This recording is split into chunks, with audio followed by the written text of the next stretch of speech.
What's up, guys?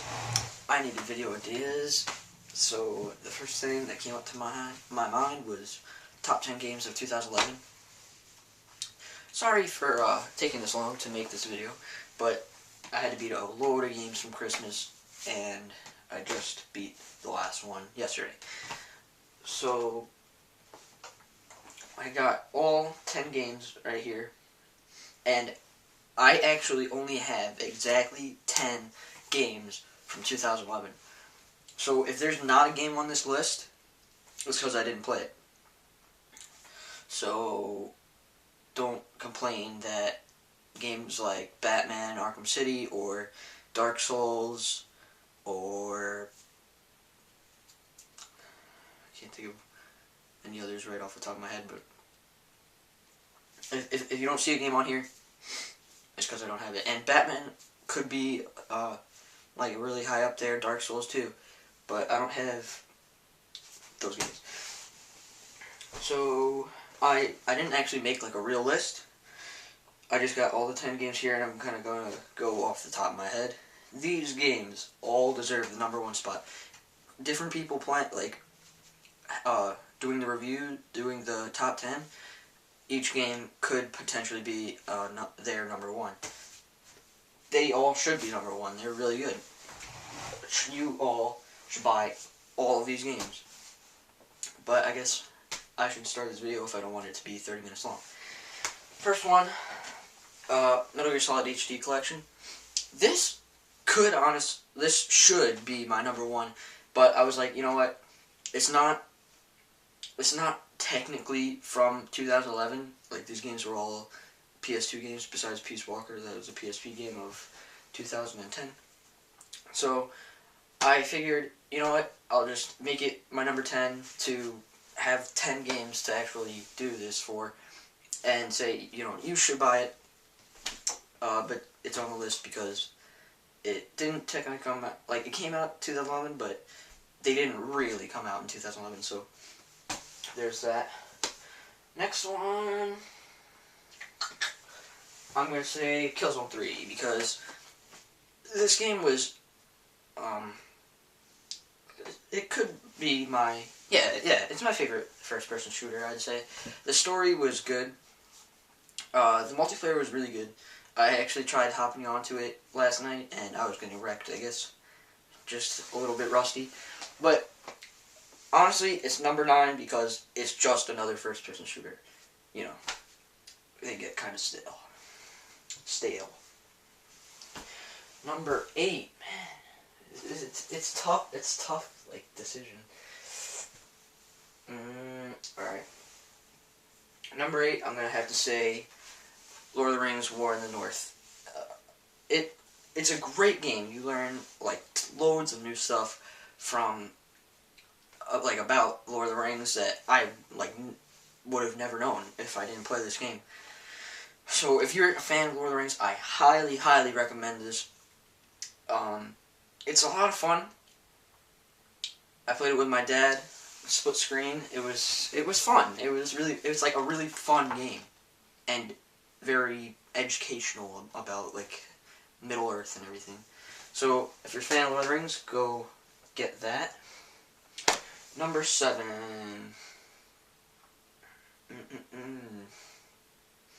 I'm telling you, it's like compare this, choosing between one of these games, and killing your mom okay, that's a little wrong. Compare this to choosing your mom or your dad, or if you know, it's a hard choice. That's what I'm trying to say. Oh man, I don't know. I'm just gonna go. All right, number 7, Assassin's Creed Revelations. This game, it's so good. Like, I love the Assassin's Creed Assassin's Creed. It's really cool. Like, the story is unique with the Assassins and the Templars and everything. And it's such a good game, but they haven't really put too much, like, new revolutionary things in each game. Like, I recommend the Assassin's Creed series very highly, but just because of like all these games are so good. It's number 7. Yeah, 7. All right, next game, number 6. 1 second, let me just check how much time I got. Oh my god, I gotta speed things up. All right, number 6. Eeny, meeny, no, I'm just kidding. All right, I'm going to say.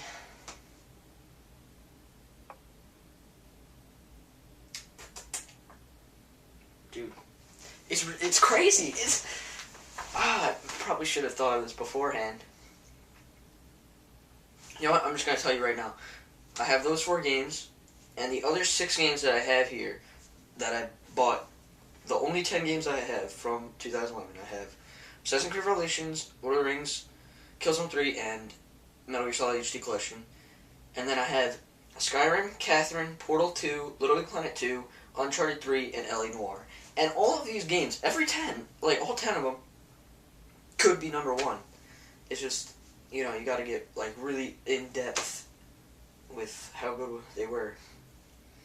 And honestly, sitting here right now, I'm, like, beforehand, I probably would have said that Uncharted 3, Skyrim, Catherine, and, like,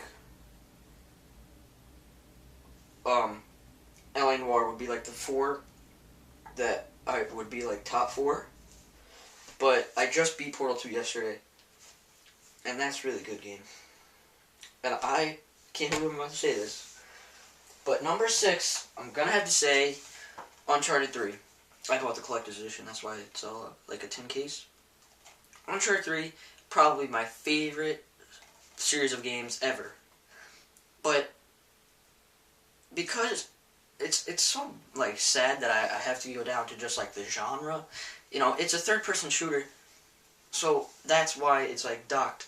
Because like games like Portal 2 and Little Big Planet 2 and L.A. Noire and Catherine, they're all like unique. Like they could be their own like genre. Like Catherine especially, like it's a puzzle game, but there's like no game like that. And Uncharted 3 has like my favorite characters ever. I love Sully to death. I love Drake to death. But it in the end is a third-person shooter. All of these games should be number 1, but that's what I'm gonna have to say. I never thought I would actually say that. Alright, number 5. I'm gonna have to go with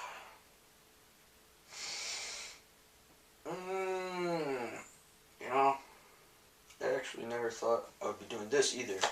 But number 5 is Skyrim. Don't at this point just pretend all of these are number 1. But my reason for putting Skyrim number 5 is that it had a lot of glitches and problems. And, it's a ginormous game, so it's going to be hard to, like, fix all those little glitches and weird things that'll happen. But it's awesome. Like, it's such a big game. I've got the map up on my back wall back there, if you can see it. Yeah, right there. That's the map of Skyrim. And, it's like such a gigantic world for you to explore. It's got so many quests and like creatures and NPCs that are like all unique and stuff.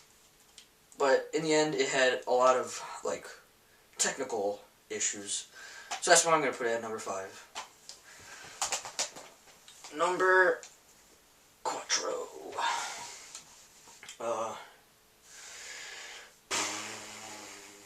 I'm gonna say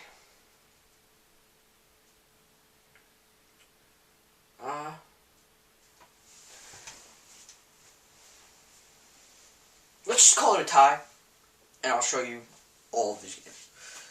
No. Number 4, I'll say L.A. Noire. It's such a good game because, alright, how about we just go by the enjoyment that I had while playing these. It's still going to be hard to do, but the level of enjoyment. I'll go L.A. Noire.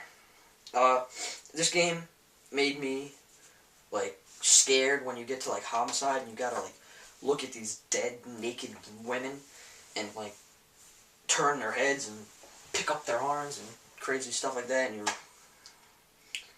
the atmosphere is one of the best in, like, any game. It really puts you in that feel like you are a detective in 1940s California. It's awesome, like, unbelievably amazing games. Alright, I'm gonna say number 3.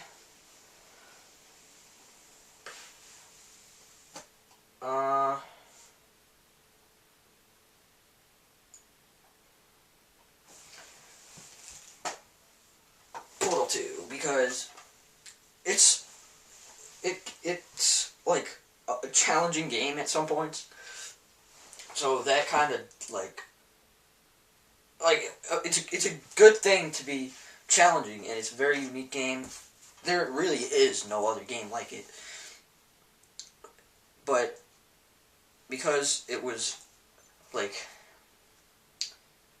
I don't know, sometimes I felt like, who was I? Like, I know you're Shell, and, you know, she doesn't speak at all, and you're going through this, you know, and you're kind of just this gun. Like, that's what it felt like at some points, was I'm just this gun shooting portals at things.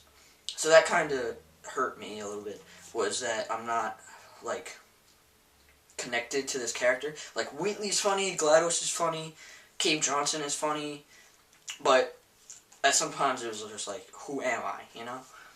Still a great game, so definitely worth your time. Alright, number 2, I'm gonna say,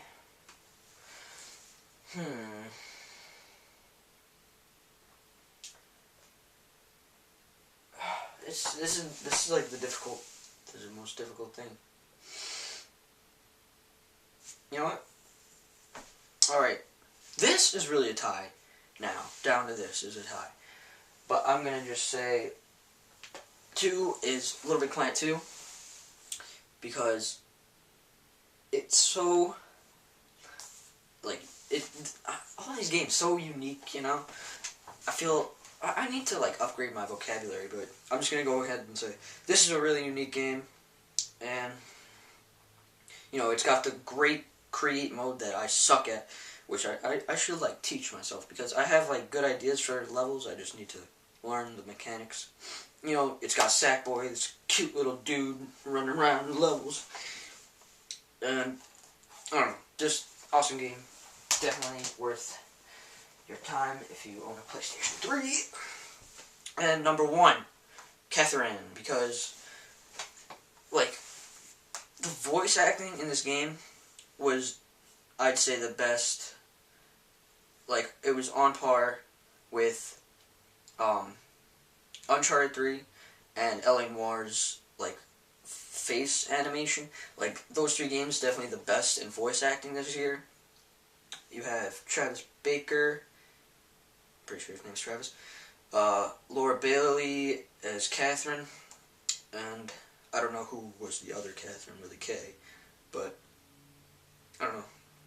So the characters were cool. You also had like Orlando and Toby and Johnny, and you know, because you're going through these puzzles and you're like scared for Vince's life. You know, he's having these weird things happening. You're trying to find out what is going on. This is ridiculous. And at the same time, you're getting like, I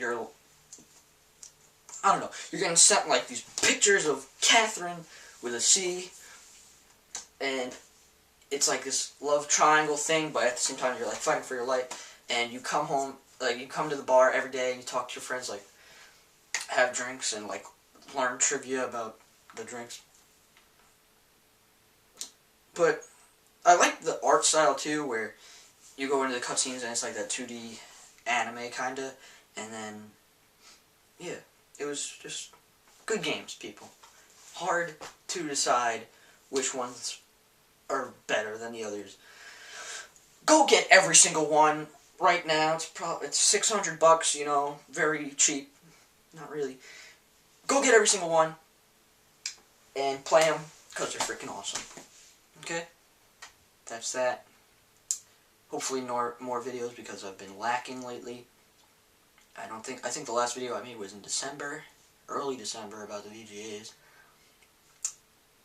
Subscribe, like, and I'll see you in the next one, people.